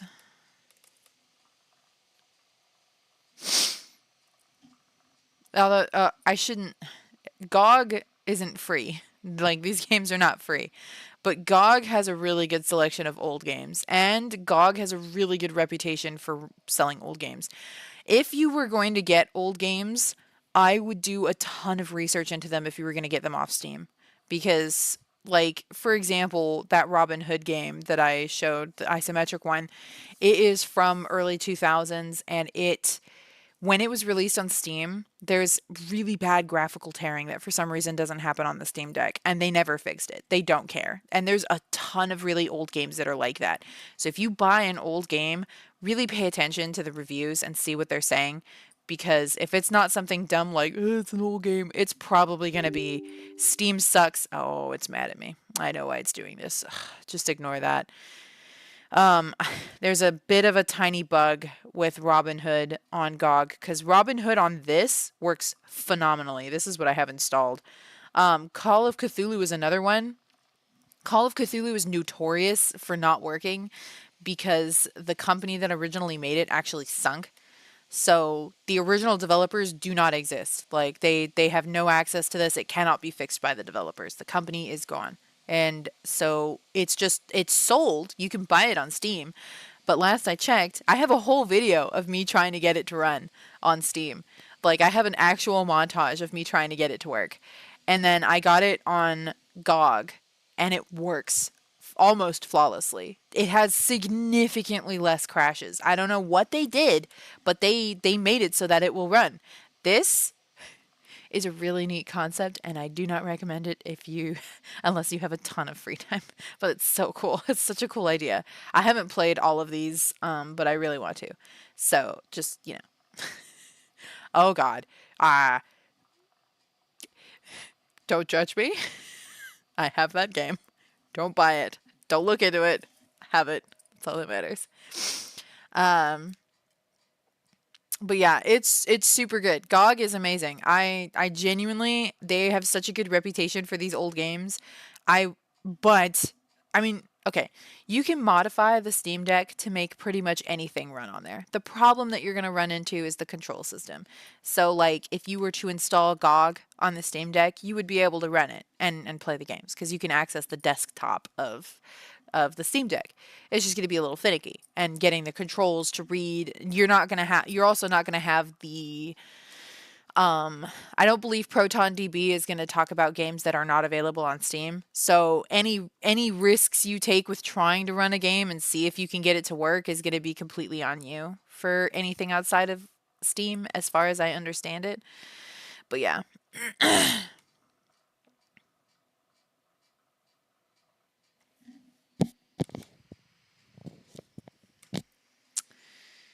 Bethesda doesn't own the rights to the original games. That's pretty cool. But yeah, I definitely recommend GOG for older games, but Steam, I'm trying to think of some older games. I mean, Knights is on here and it runs on the Steam Deck flawlessly. It took me a minute because you have to actually run the setup first. Usually, if you run a game off of Steam, you may sometimes get something that says, do you want to run Steam or do you want to run the configurator? And you can usually just ignore that and run the game. But for this one, you actually have to run the configurator. Otherwise, the game will not read your controls. It's very bizarre. And then once you do that, it's fine. It's done. You're done. Oh. Okay, here we go. I owned this for Riley. Disney Pixar Cars. This was released in 2006. It runs flawlessly on the Steam Deck. Can confirm. The controls are a little funny, but it runs. I should say this now. Okay. So, for the Steam Deck, if you look at a game, it will have a green check, a yellow eye, or a white circle with a line through it. The yellow eye means that there's something that they want you to understand about it. So it says this game sometimes shows mouse, keyboard, or non-Steam Deck controller icons. This game supports Steam Deck's native display resolution, but does not set it as the default, and this game requires manually enabling controller support. So, this does not mean that it is not playable or that it's not recommended. Every game is going to have something different here, and this top one, is sometimes really dumb, and some games that should have this don't. It's anytime that you need a keyboard to enter something and you wind up using Steam Deck's built-in keyboard. It's literally nothing. Like, you need it for Stardew Valley, essentially. Do you? I think Stardew Valley has its own built-in keyboard. Trying to think of another one. Anything that you would input your name into, 9 times out of 10, you're going to wind up using the Steam Deck built-in keyboard. So almost everything would technically have this. Some games have this yellow eye because they opted to select this, when other games that should therefore also have the yellow eye, don't. So this one is a non-issue. Like, I wouldn't necessarily pay attention to this. This one just means that the resolution could be a little iffy. You might have parts of the game cut off, but it's usually quite small, and it's usually quite fixable. Oh my God, yeah, the selection on the Steam Deck is phenomenal. I mean, I don't know if I can actually show. Can I show? Oh, here we go. So, okay, so here, you can usually see what games are, I'm sorry, there's one more. The dotted circle with a question mark in it means it's untested, so they don't know if it will run. There is no problem with testing it. So, literally, basically, all of this in my library, all of this is verified, playable, and untested. If I take out untested, this is I have a really big library. Part of that is because of Humble Bundle. Because I've used Humble Bundle since it came out. So this is only verified and playable. This is in my library. All of this. The selection for the Steam Deck is nuts. So this is all playable and verified. So did it come with Uno? It did not. But so 100% the selection for the Steam Deck, I do not recommend getting this on Steam. It doesn't work anymore. Don't do it. The selection for the Steam Deck is wild. You can play almost everything on it. Like, and honestly, again, like this isn't even if I include, obviously this is just going to be all of my video games. A bunch of these ones that have the white circle with the line through it probably still have a fix somewhere if you go on ProtonDB, unless it's a super unknown game. But I would recommend researching that before you go and purchase a game. So the Steam Deck, like the selection for the Steam Deck is absolutely mad. It's a madhouse. It's it's unbelievable what you can play on the Steam Deck. I mean, you play Disney Cars on the Steam Deck. Like the types of games that are completely functional on the Steam Deck are hilarious. And also, you can come over here and say games that are available on the Steam Deck and games that are, excuse me, great on the Steam Deck. So these are specifically games with a green check. Baldur's Gate 3 works on the Steam Deck. It is a battery guzzler. I will say that. You're gonna want to have a controller on hand. Some games will absolutely drain the battery on the Steam Deck even after you have applied certain fixes. Brent helped me apply a whole bunch of fixes to the Steam Deck that kind of diminished the intensity of it. And it's still, I have an hour to play Baldur's Gate 3. 1 hour max. And then it will be dead. Dead. Also, the other thing, if the Steam Deck dies, it does not. So when the Switch dies, if you charge it, you'll boot up and the game is still open. Not true for the Steam Deck. Do not let your Steam Deck die. Save. Because if the Steam Deck dies, your game is shut down. It's like if your computer shut down. It's gone. It does not save that. So, I mean, all of these, oh God, this is the weirdest thing. This game is destroying. It's doing so well. I don't understand. I am afraid to try to understand. Yeah, obviously American Truck Simulator. Ooh, $4.99. Riley would probably go nuts for that. Maybe.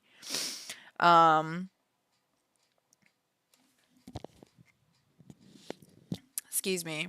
Yeah, oh yeah, Cyberpunk. Oh, this is really cool. This is taking gaming by storm right now. Deep Rock Galactic runs on the Steam Deck. I think it's a yellow eye, but it doesn't matter. It runs perfectly fine. Hades, Dragon Quest 3. Being able to run on the Steam Deck is kind of a priority now for games coming out because the Steam Deck is such a major player. I don't think people understand how big of a player it is because the library that it has is insane. Crisis? Let's see. Oops.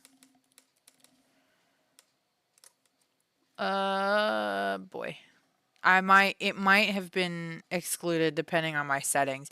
I had to put some pretty rigorous settings for my Steam because I kept getting, I don't know, can I say this word? I kept getting prawn games. Okay, you know what I'm talking about. I kept getting them. I was getting so mad. I kept saying ignore, ignore, ignore, and it kept giving me hentai, prawn, and freaking, oh, no, there's GOG. Sorry, ignore that. GOG is mad. It's bugging out a little bit. Their launcher is not always the best. Okay, good. And furry games, and not like, wholesome furry games, okay? And so I was finally like, all right, I have to set this. Like, this is driving me mad. I think that's the case though. Crisis isn't showing it. If it's on Steam, it'll say if it can run. I'm afraid because it's put so many titles. It's hidden so many titles. I'm afraid. I don't know. I don't see it. I'm like pretty positive I know what game you're talking about too. Well, it's not showing up, but it might. Um, Halls of Torment, Monster Hunter, Hades, Binding of Isaac. But devs go back in Persona 3. I can't believe this is $70. Wow, it's overwhelmingly positive. Um, can't play a girl, so not interested. Dreamlight Valley. I don't know that I can recommend this. In theory, it is a great game. It's very grindy. I do love that. The in-app purchases are really they're what's the word? Predatory. They're really predatory. There are so many in-app purchases, and then when they originally were making the game, they made it early access with a price tag on the premise that when it fully released, it would be a free game. They took that back, so it is forever $40. So I'm not now. Let's see what the top sellers are, or actually, let's see what's being played on the Steam Deck, and that way you guys can kind of see if it ever loads. Bro, I should have put music on while we were doing this since we're just hanging out. Vampire Survivors, obviously, Elden Ring, Hogwarts, Hades, Slay the Spire, The Witcher 3, of course. Witcher 3 is almost like Skyrim, I swear. Half-Life, No Man's Sky. Skyrim works on here. It's going to be somewhere in there. Mad Max, Factorio. This is a new one. It didn't used to work on the Steam Deck, but they finally got around to it. RimWorld. I forgot to talk about RimWorld. RimWorld. That's another one that I really want to play and be good at, and I don't have the time to master it. So that's another one. It does work on the Steam Deck. I've played it on the Steam Deck. You just use the trackpad a lot. Top sellers. Cyberpunk is really high up there. Phasmophobia. Oh, there you go. It works on the Steam Deck. Brawlhalla. Is that Chewbacca? Huh. Mouthwashing is a horror game that recently was released. Very unique. World War Z is cool. Let's take a look at the...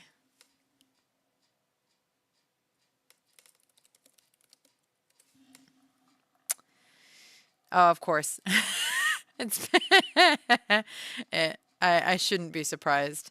Hang on. Killing Floor 3 has been I want RimWorld. No, not Ideology, the other one. The newest one that's released is it's basically like SCPs for RimWorld. Oh, everybody struggle. Oh, I see. I see. I think I know exactly what you're talking about. I'm just tired. Ah, where the heck is Killing Floor 3? I swear they have a page. That's weird.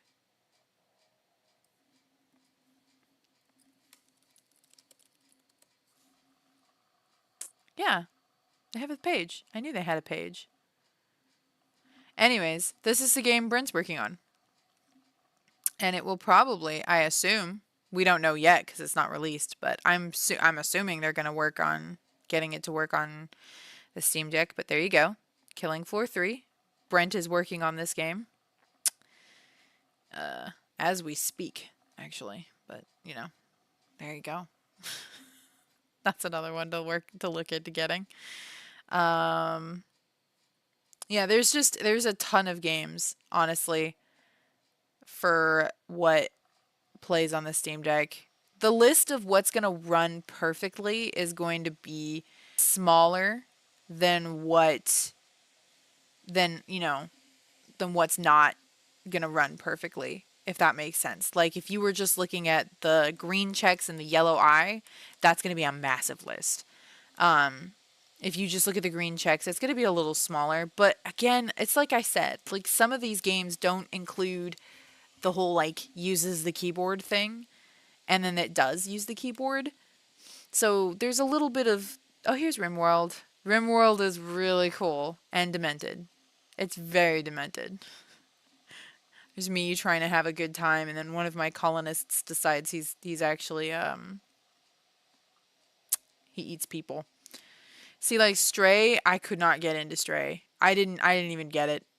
Everybody was super into Stray. Brent's coworkers at his previous company, I think, were super obsessed with Stray. And I was like, that is not, that's not my type of game right now. Maybe when I was younger, but right now, Detroit Become Human as well. It's too story centric anymore. I don't know. My gaming tastes have changed and evolved to reflect the times. Yeah, these are all super high rated games. Outer Wilds works on the Steam Deck. Persona 4 Golden, Hotline Miami, Metal Gear, of course, Postal 2. So that came out in 2012. This is a green check. This came out in 2012 and it's a green check. There you go. Oh my god, I can't believe this came out in 2016. Gris, Power Wash Simulator, of course. Highly recommend. Cooking Simulator had some issues, but Riley was obsessed with watching me play Cooking Simulator for a little bit, so I played that on the Steam Deck. It would crash and I just reload it. And I saved often. There was also House Flipper. House Flipper was really cool on the Steam Deck. It was also a battery guzzler, though. I will say that. Dredge runs phenomenally on the Steam Deck. It barely uses any battery. Barely. It's amazing. Dine Out DLC. Nice. I don't think I have that. I have House Flipper. Spiritfarer. There you go. That's a good one. Spiritfarer is cool. I played that on the Switch, I think.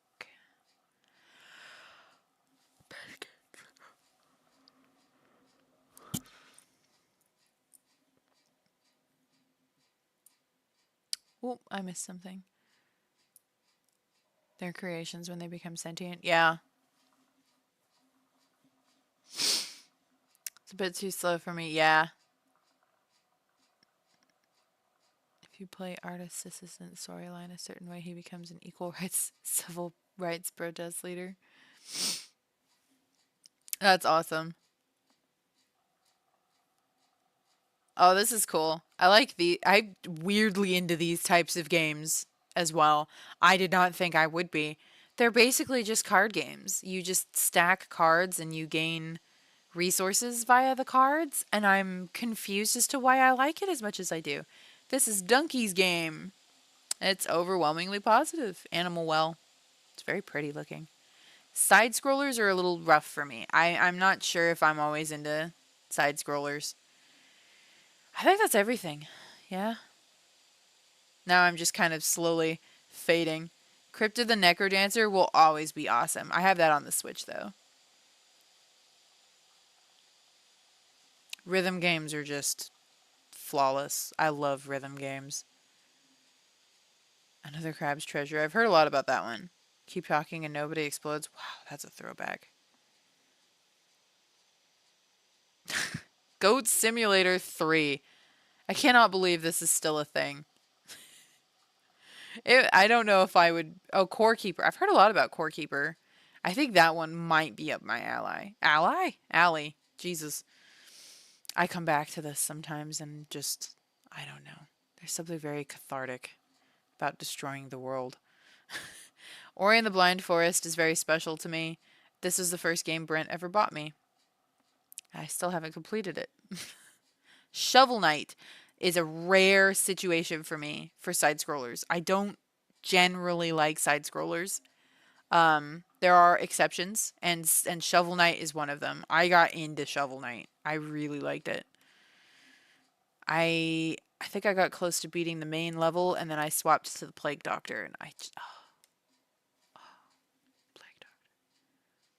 Caves of Cud.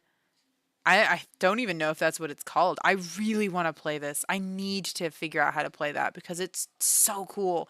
I think they just implemented a tutorial, which is very exciting for me.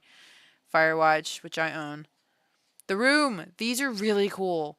They're puzzle games, and I love them. They're so cool. I've played it on my phone, actually, but they're so fun. They're so cool. 100% recommend. I have Slime Rancher 1.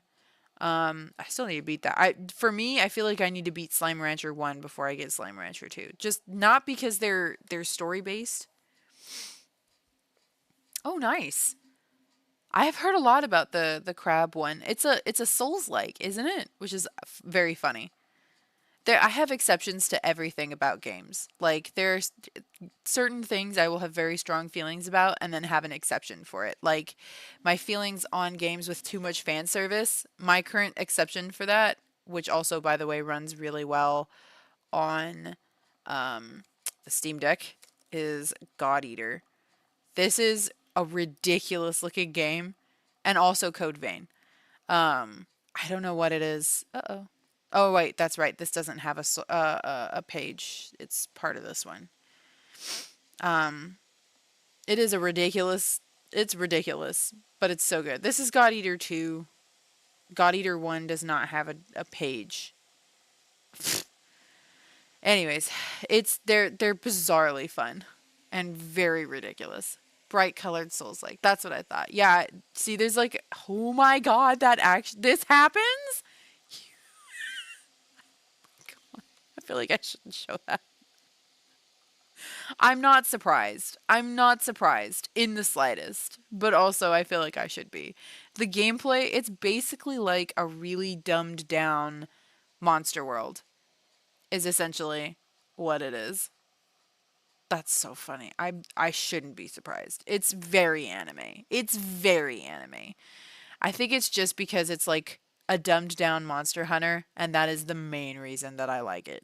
And I didn't want like the overly complicatedness of Monster Hunter. Oh, show me what you've got in anime so that I may critique it and hate on it. Wallpaper engine? See, this makes me mad. This has nothing to do with anime, but games will do this. They'll put look at this: memes, cute, action, single player, funny, early access, photo editing, sandbox, horror. This is a horror game? Wallpaper engine? Please. It has NSFW. That might actually be true. Metaphor, refent. I've heard a lot of really good things about this. I might get that one day. Limbus Company. Limbus? Why? What's Limbus?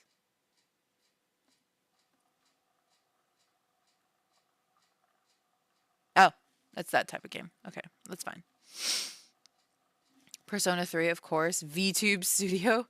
Visions of Mana. Mana? Mana? Temtem? That looks like a monster collector. Guilty Gear, Maple Story, Octopath Traveler. Nothing I can really critique at the moment. They're all fine. Shin Megami Tensei. I'm sure I'm saying all of this very dumb, but I'm tired enough not to care anymore. Oh, this reeks. This reeks of male gaze audience. That's what that reeks of. With this, same with this. Hope you I got same with this. I'm gonna look a little bit. I was gonna look at the images for the game. These are a little better. I don't know about these. I don't know anything about this, but they don't look as aggressively male gaze. I hope that makes sense. I'm not I am not saying all men. I'm just saying the people who fall under the category of male gaze, just to say. Oh my god, the turnip commits tax evasion was quite funny. A lot of these look fine. It's probably because the ones that are really bad are already being hidden by my settings. Rift of the Necro. Oh, they have an actual. It's like Guitar Hero. Oh my goodness. I kind of love that. Oh, these are demos. I hated how much I loved this. Oh, this is Attack on Titan 2. Okay, the first one, I played it for so long because I was praying that it would work because it was so ridiculously fun. It was such a good gameplay, and they dropped the ball so hard because it had a completely unfixable bug. You just couldn't fix it. It was just completely lost. Oh, this looks interesting. This looks like a... Oh, it's a farming and life simulator. Shut the front door.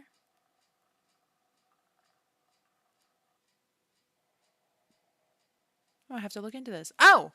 Speaking of farming, hang on, I'm gonna look into that because that sounds actually really cute, but also maybe somewhat male gaze. Because there's this Japanese schoolgirl in this image, and I'm always hesitant anytime something has to point out that it has a Japanese schoolgirl. So the wallpaper will chase you in your nightmares. There's one more thing I want to show you, but I have to remember what it's called. What on earth is that shirt doing? Ugh! That's the one thing I hate about anime and some of these types of things. The clothes don't make any sense. They don't make any sense. What are your clothes doing? Nobody wears shirts like that. Our shirts are not just bursting at the seams at all times. Anyways, I digress. It is a haunted farming game. It's a horror farming game. God, where is it? I can't believe I thought this was going to work. It's probably in my wish list, but my wish list is... No, I think I took it out of my wish list. Hide items on my wish list. Hawthorne. No. Oh, it is! We harvest shadows. This is such a neat idea, and I can't play it. It has Weeping Angel type monsters, and I don't know if I can do that. I will scream my head off. But it is a full farming game, and it is a horror game, and I freaking love it. It's amazing. I watched Jacksepticeye play it, but I nearly tore my hair out because he doesn't know how to play farming games, and I wanted to punch him because he was... I didn't really. Don't tell him I said that, please. I don't need to be canceled for wanting to wish violence on Jacksepticeye. But yeah, it's so creepy. This game is so creepy. And it's so awesome. Yeah, this game is so cool. It's so cool. I can't decide if I want to get it or not because the Weeping Angel monsters are very rough for me. I don't know if I could get past that. I'm too much of a weenie, but this is amazing. It's so good. It's so awesome. I wanted to play it just for the catharsis of actually doing the farming right because Jacksepticeye made me want to yeet him. Oh, I will have to look that up because poor Jack. He's never played a farming game in his life. Not seriously. That's what it felt like, anyways. For all I know, he has, and he's just bad at them.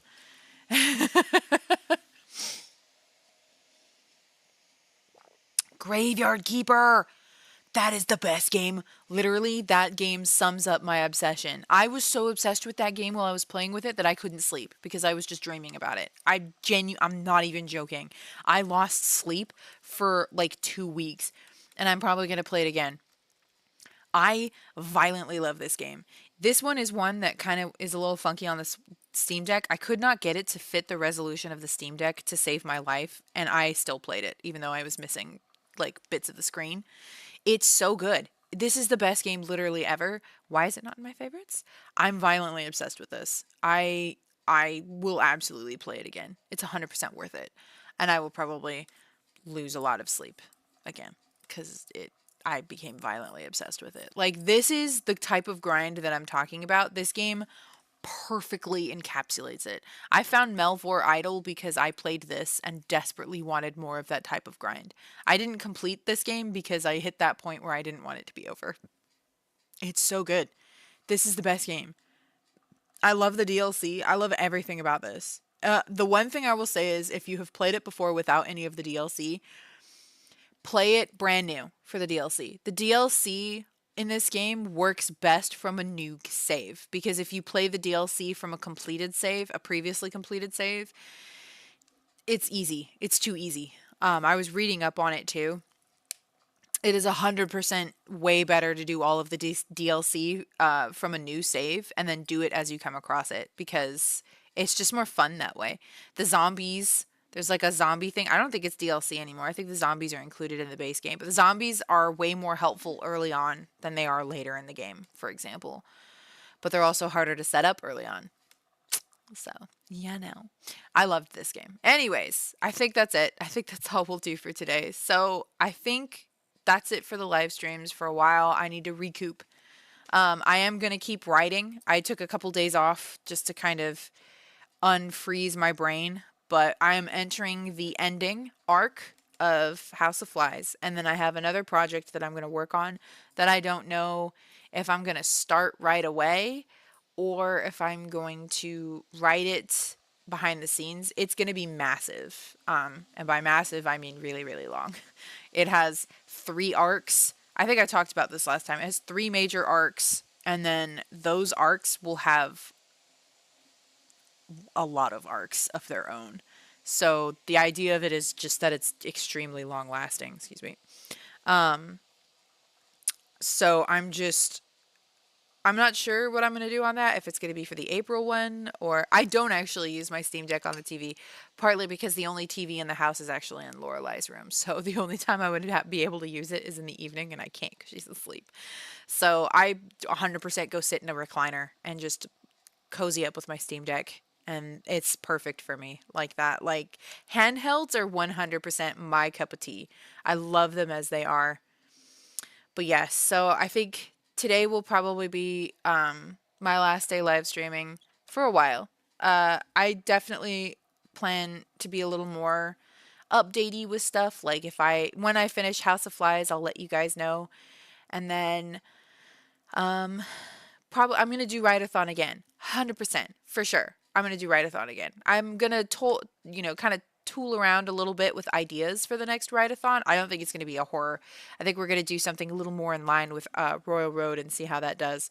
I feel like my story has done really well for not being a typical story that most people look for on Royal Road, because they typically go there for like progression fantasy, high fantasy, and lit RPG.